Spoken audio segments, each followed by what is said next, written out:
Go ahead, introduce yourself, who you help, and what you do. Hi, well, my name is Sylvie Barr. I am the founder of Holisto, and I'm a mentor for young adults. So typically, age of like 18 to late 20s.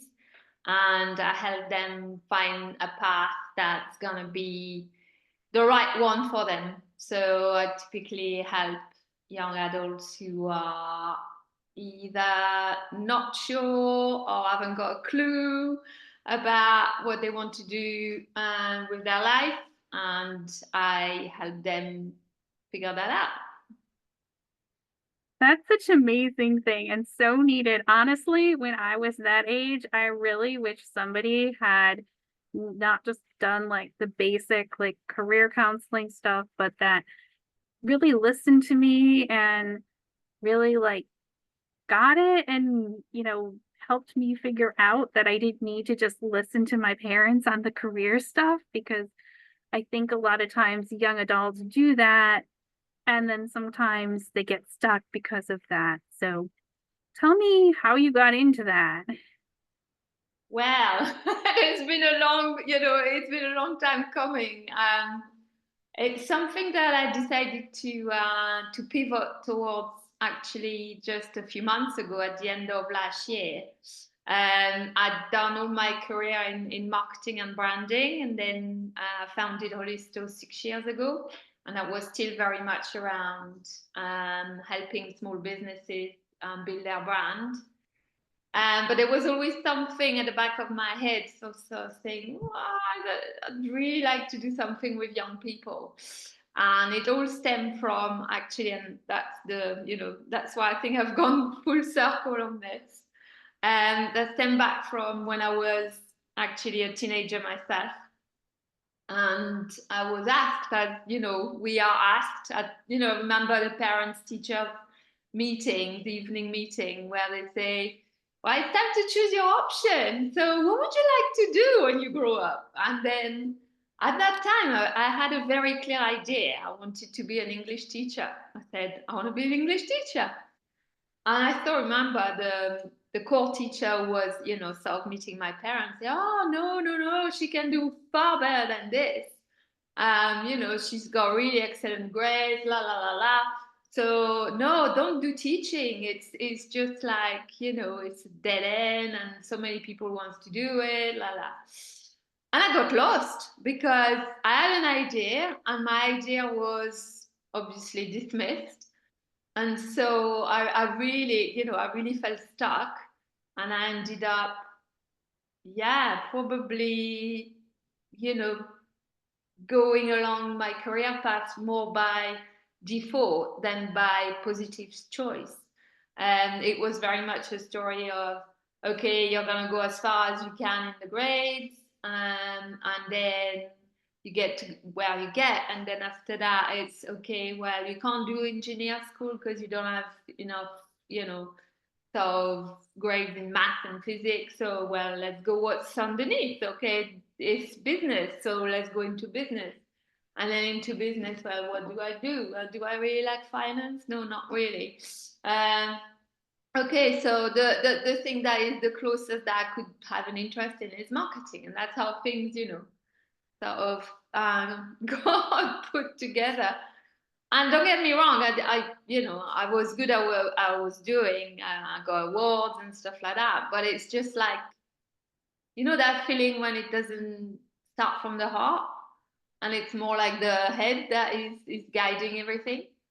And so, yeah, I just like so last year I thought, okay, I could still carry on, helping small businesses and young people, but then I would not service them either of those groups as well as I could. So I did, okay. That's it. Although my whole career has been marketing and branding, let's stop this aspect and really focus on the young people. And I didn't start from scratch because the reason that came back, this idea was that when I started my own business and created my own method to help small business owners.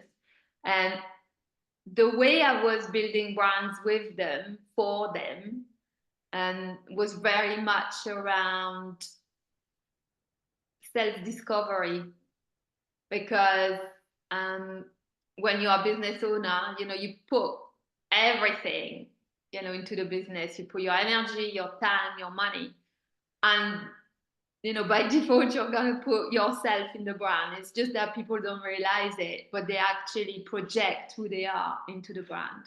So the method that I developed was to really do that, hold the mirror in front of this business owners, and then say, look, that's who you are. That's what your natural strengths are. That's what we discuss their values, their beliefs, and then by putting all these things together, we could get a really authentic and different brand.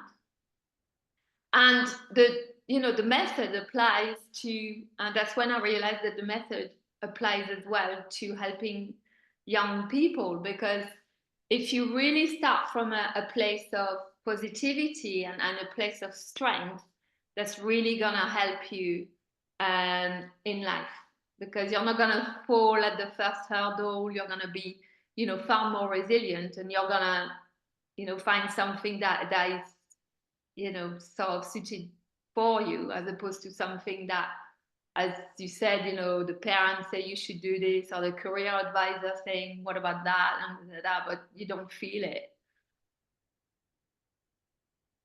Yeah, and that's so amazing too that you were in this branding and marketing space, applying some of these things to business owners, and now you're taking some of those same skill sets and applying it to young people looking for that clarity on their career path.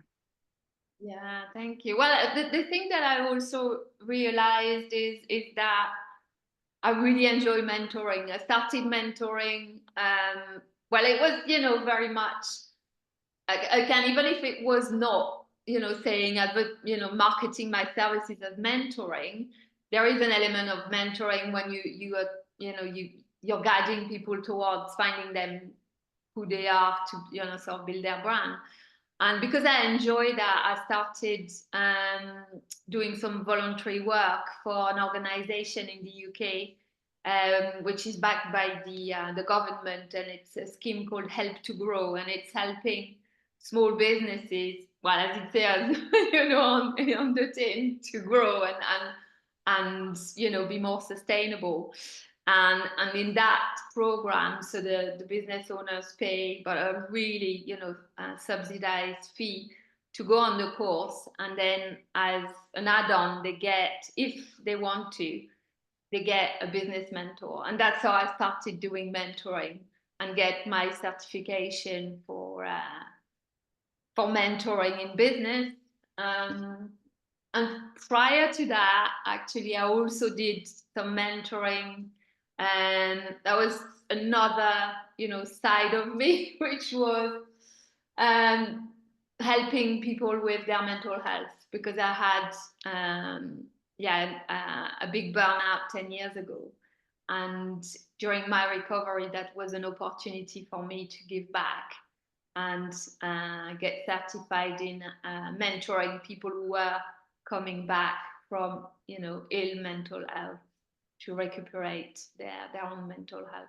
So mentoring has been sort of quite a thread, and that's probably why initially I was, when I was young, there was that aspect of me that was in the idea of wanting to teach. It's sort of like that idea of passing some knowledge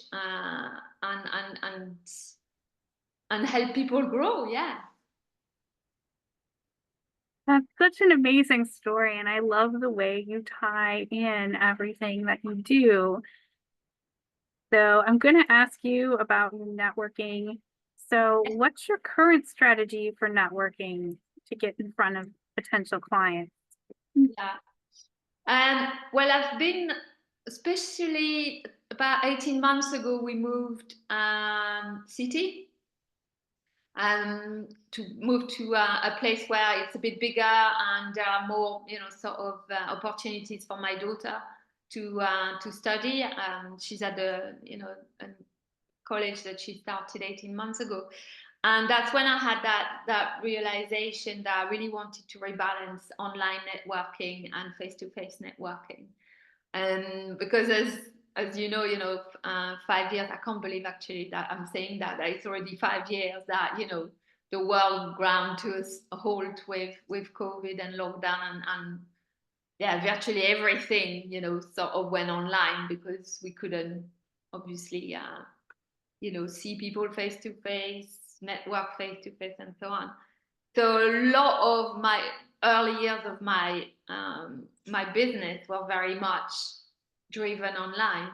But there is something that you miss, I think, in just doing everything online. I mean, don't get me wrong, it's a great opportunity. We wouldn't be able to talk right now. I mean, I would have never met you if there was not, you know, all the tech and then the opportunities that online networking is offering. But I think it's good to balance it with face to face in your local community as well. So that's one aspect of my strategy for networking. Um, and also sort of paying, you know, attention to the nature of those various networking groups or, you know, yeah, gathering one way or the other.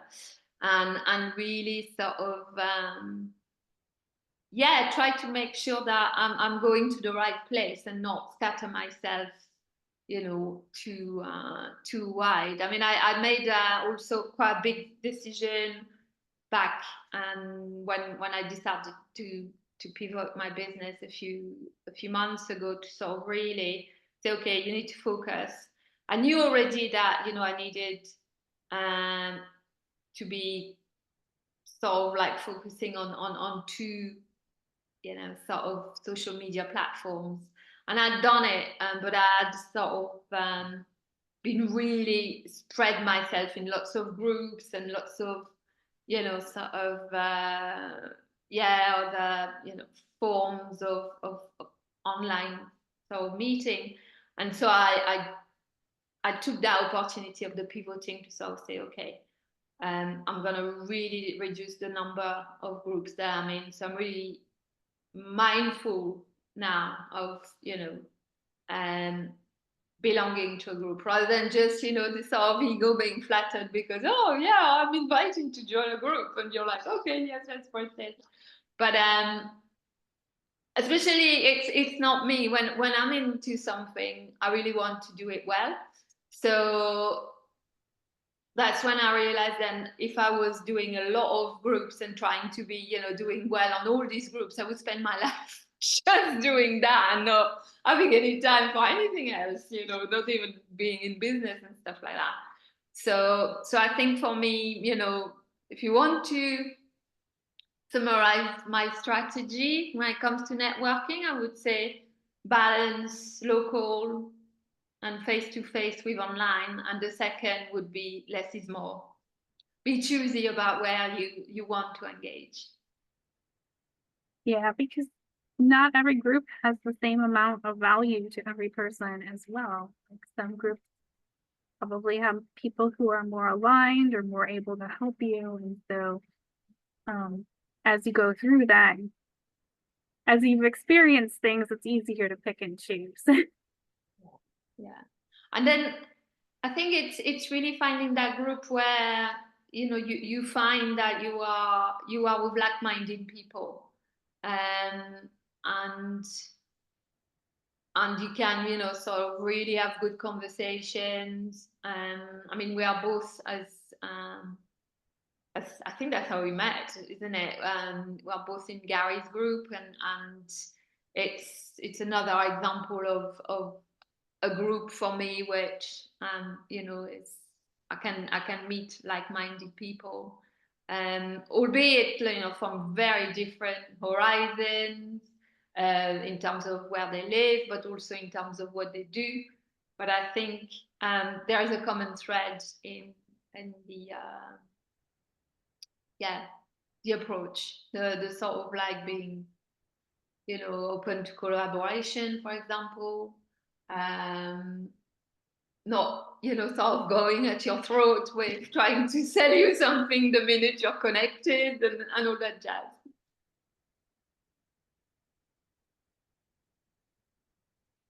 How have you changed the way you network over time since you started? I know you talked about this a little bit, but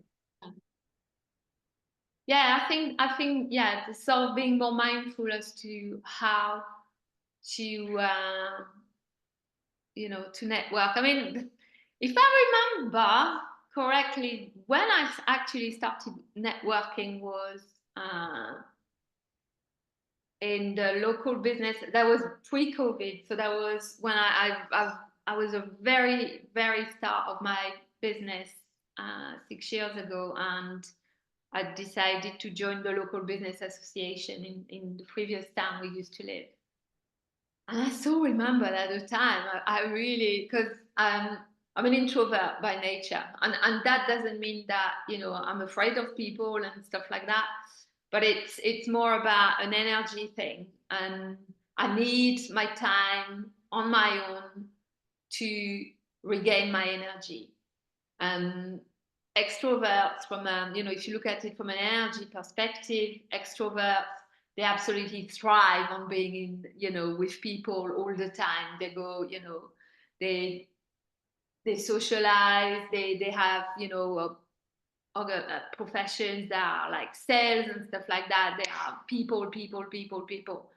If I'm, sort of like always in those sort of like people, like I get, my energy can get depleted quite quickly.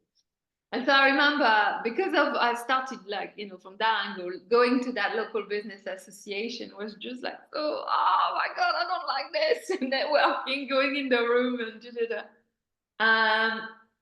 I so I think it's like anything, as you practice, you get more confident with things. So yeah, I would say that networking is, it's like any other activity. The more you're going to practice it, the more you're going to feel confident about it. So, but yeah, at the beginning it was very much not something that I would say is my comfort zone. And then the more I did it, the more it became, yeah, sort of like familiar, and understand, okay, because now I've been in different groups, different places, different type of people, different spheres. You sort of start picking and understanding, okay, this is, very quickly now I know, okay, this sounds like a good one to try, or no, it's not for me. There's not even like, oh, let's have, the beginner's mind and go and have no, it's just like I've got a better sense for where to go and who to engage with.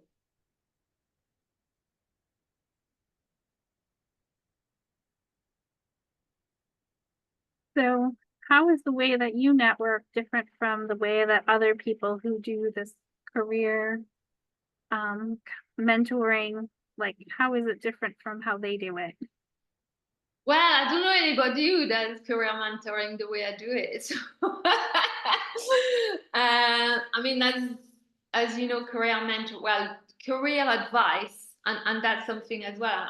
I'm quite conscious that um, I'm probably, sort of starting on a, new trail, blazing a new trail, because you've got a lot of career advisors who are, implanted in the educational, sort of setting, so be it a college or university and so on. So they don't need to network, people going to them. Then you've got also career coaches, um, but career mentoring is quite different, sort of like a mentor and a coach are two different types of support. Mentoring at its heart is about listening. It's about really being guided by what the mentee is needing. So there's a lot of active listening, a lot of meeting people where they're at, and then so guide them. So you're really guiding people. You're not like a coach will have more probably a more assertive, okay, that was your goal, let's define your goal and then really drive you. And it's actually interesting when you go, and that's something that I do a lot because I love that. And again, back to my initial interest in being an English teacher. I love language. I love to sort of go back to the origin of words and stuff. And when you think about it, coach, that's the guys, or primarily in those days, the guys who were, sort of driving, riding, the coaches and sort of like whoosh with the horses and whipping the horses to get people from A to B. So there is that drive aspect in a coach, whereas a mentor is more of a guide, is more of someone that's going to be by your side and go with you along your path until you're ready to take that path on your own. And actually mentor, I went back to the origin of the word as well. It's actually back to the Greek mythology when Ulysses was going to war and he needed someone to look after his son. And one of his friends was called Mentor, and he took charge of looking after the son and providing that sort of like guidance whilst the dad was away. Yeah, and it's interesting that you mentioned about calling yourself a coach versus a mentor. I originally started my training in basically like life coaching, which was like I want to say hypnotic questioning kind of a method. And what I quickly realized is that going into the marketing space, going into like all of these groups with all these other people, like I don't really want to call myself a coach because people are expecting advice, which I don't really help them with. I help them find their own answers, and I really want to make that clear in my marketing. So I think this was several months back, I removed the word coach from my profile. I rarely use it in my content. And it's made a difference even in terms of like friend requests and stuff. I get less spam. I see less wall posts that I don't want to see. So it's, removing that word coach has actually made things better for me. Totally. And it really goes back to, that notion of energy that we were talking with, between introverts and extroverts is really words themselves are charged with energy. And so depending on the words and the terms that you're going to use, you're going to feel different. And I'm pretty sure that by describing yourself as someone who is not a coach, by not using that word, you're already projecting a different energy than when you were saying I'm a coach.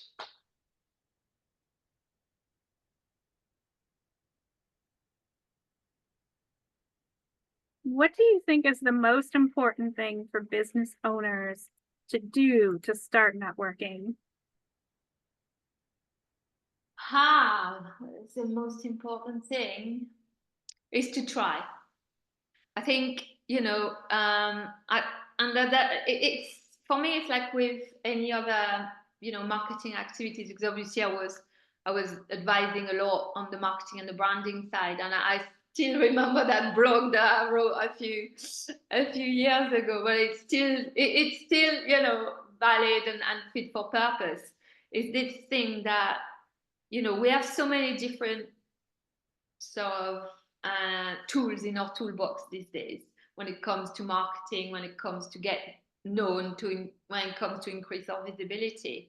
My advice would be try it, because until you try it, you will never know if it's good, if it's for you or if it's not.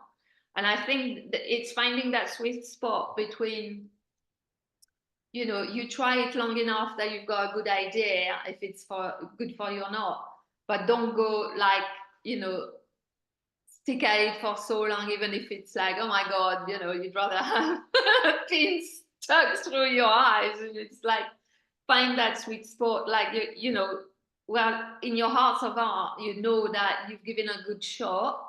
But if it's not for you, to sort of say, you know, not beat yourself about it, and then say, well, okay, I give it my best shot, but I know now, having tried, that it's for me or it's not for me. And there is nothing wrong if it's not for you, because as I said, we've got so many tools available in our toolbox to get out there, to get visible, that it's not, there's no point, you know, sort of going against the grain. That's, I mean, that's part of my, yeah, my philosophy. We are all different, we're all unique. We all have our own different strengths, and that's why I'm taking, you know, my clients through, is finding your natural strengths first and start with that. And if networking is something that is natural to you, and you know, you really, you know, you can do it, and it brings that thing that, you know, if you were not well, if you were not networking, you would feel really depleted, then it's a good thing for you to do. On the other hand, if it's something that is really painful, really brings you down, takes your, you know, absolutely suck the energy out of you, then don't sweat it. Try something else. And how would you define networking in that instance? Do you mean specifically going to networking events? Um, well, I think, you know, networking events, obviously that's probably the pinnacle of what, you know, the the activity is about, especially if you go, you know, like you join a group either online or face to face, and you make a point of gathering at the same place and the same time, then yes, that is the pinnacle of networking.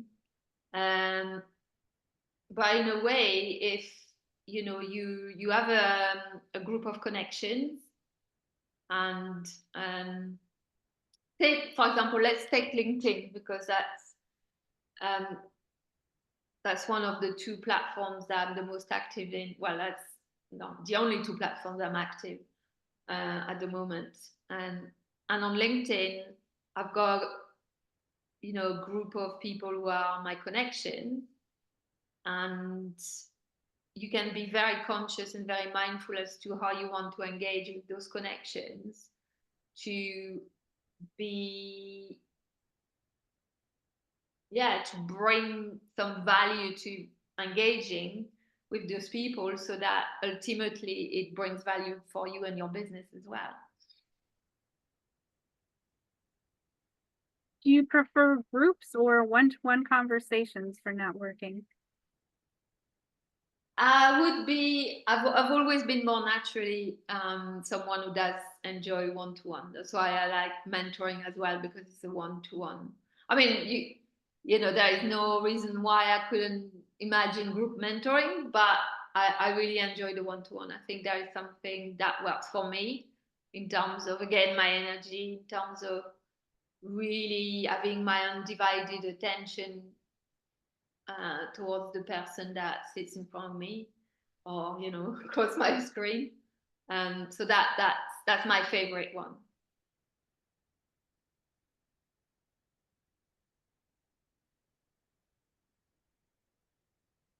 Would you say getting comfortable being uncomfortable is part of the entrepreneur skill set? Well, it's back to that thing of, you know, give it a try. I think it's definitely, yeah, sort of like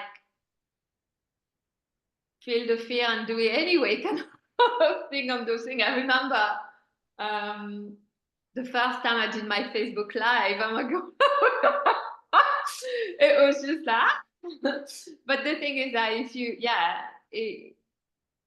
life is change, isn't it? You know, that's that quote that says the only constant in life is change. So if that the premise of, you know, life in general, and therefore business life, there will be a point where it's going to be demanded of you to adapt and to face the change. Otherwise, then it's going to be very difficult for the business to adapt and evolve with the times, with the needs of the customers, and so on and so forth. Did you invest in upgrading your networking skill set or in business coaching for yourself? I invested, oh my God, what's that? 3, 4 years ago, I had, I enrolled into a 1 year program, business coaching, yeah. But I was business coaching with a twist because it was also linked to energetics and energy work. So not only, the pure business coaching. Did you find that helpful? Yes, I think having again that sounding board and a structure, I think what's quite the merits of having a coach or whatever you support, mentor, whatever, and it gives structure to your journey. It gives also that sense of accountability because if you're on especially a structured program and there are some activities to be done, then it helps you focus your energy onto a path and certain sort of activities.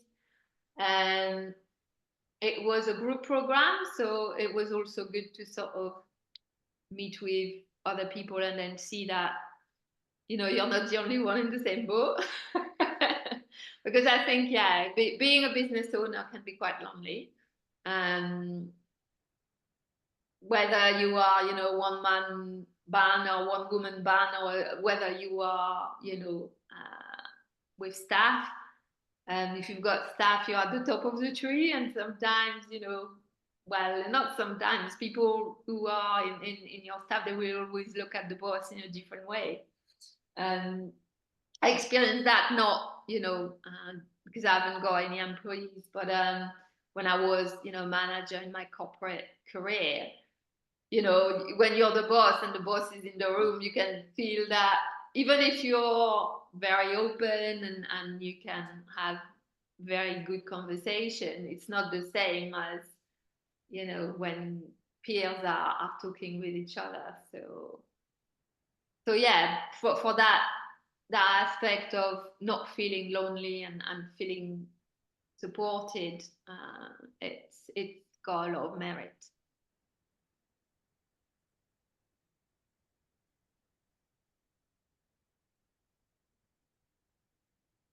Did you make some unaligned connections when you were networking? I know you mentioned that some groups weren't really aligned. And then how did you change that over time? In what way do you mean changing over time? Well, I mean more like what did you learn from that? Like, did you put too much time into things that like weren't giving you the results you were looking for and then decided to pull back from that? Yeah, as I say, in terms of the sheer number of groups, I culled a lot. And number one, because I was, there were too many, and the way I am, that didn't work for me. Number two, because I was pivoting from one, line of work to another. There were groups that were no longer serving, the purpose. But I sort of like in the groups where I'm still in, and the platforms where I still operate, you still, I get connections, not necessarily, and I think that's the key thing is that if as a business owner we're expecting directly to convert, having a connection with making a sale, that's where the trap is, because it's not the way it works. People need to get to know each other before trust can be built. And I think it takes time, and I think that's the big problem with things nowadays is that we seem to be craving this sort of instant gratification that, okay, I connected with you, so woo, we're gonna have a chat, and then the next phase is like, buy my services, or I'll sell my services. So it's just like, yeah, it takes longer than that, and if remember that, if we sort of go into networking, sort of opportunities with that mindset, it makes the experience far better, far more pleasurable. And by having that sort of mindset, you shine at your best, as opposed to sort of like, in the background, I've got to maximize this encounter, I've got to maximize my time, I need to have an impact, I need to have a return, I need to make sure that, from that, I don't know, networking call on a Wednesday, I'm gonna at least land one, sort of good contact that I can make a sale to. That's not gonna work. It's not gonna work. Yeah, and I think that's important to note. I remember before I became a business owner, I used to think that networking was a waste of time because it was hard for me to see the return on investment of it. Now I'm like, there's a lot of return on investment that doesn't seem immediately apparent, but it still means Yeah. you need to do some kind of networking, some kind of Yeah. meeting Yeah. other business owners. Yeah. And maybe another way for business owners to look at networking is that, it's a form of free advertising. You are here, you're the best as a business owner, you're the best ambassador for your brand and your business. And rather than, sort of say, okay, I'm gonna, invest and pay for online, advertising and put budgets against Google Ads and stuff like that, think, okay, well, if I put, I don't know, the equivalent of an hour, an hour of your time, and say, rather than pay in Google Ads, I'm just gonna spend it with people, and yes, sort of talking about your business is advertising. What are your thoughts on tapping into your intuition when networking? Oh, absolutely. Yeah. Well, it's the same as with anything, it's with any other activity. I think there's been a big, story of my life as well. It's sort of like when I grew up and started, working and stuff like that. So much was, focused on the mind and the intellect, whereas um, listening, to your intuition is so important. And I'd not been encouraged to do that at a young age. I hadn't been certainly not, encouraged to do that during my studies. Certainly not encouraged to do that, in my early career. And but the more, I've grown older, the more the sort of like, actually, this is an amazing thing to really listen to, the little voice and your gut feel and so on and so forth. So yeah, by all means, yeah, use your intuition when you network, like in any other way, any other business activity or any other aspect of your life. Totally. Yeah, and I think it's important to note too that intuition is different than your feelings in the moment because you could feel like not doing the networking, then you could try it and then you could meet an amazing person and be like, yeah, that was good. I listened to my intuition, even though in the moment it might not have felt great. Yeah, that's very true. Yeah, yeah, absolutely. Any closing remarks or things that you wanted to add? No, I think it's been really, really nice to have this chat with you today, Laurie. Um, and I hope, yeah, that it will serve your community. I really enjoyed having this chat with you as well. And anything else? Well, if I don't know how it works, do you know if people want to sort of know a bit more about my services and so on, do you put links and la di da? Yeah, I always put links in after these sessions. So thank you That's so much. Thank you.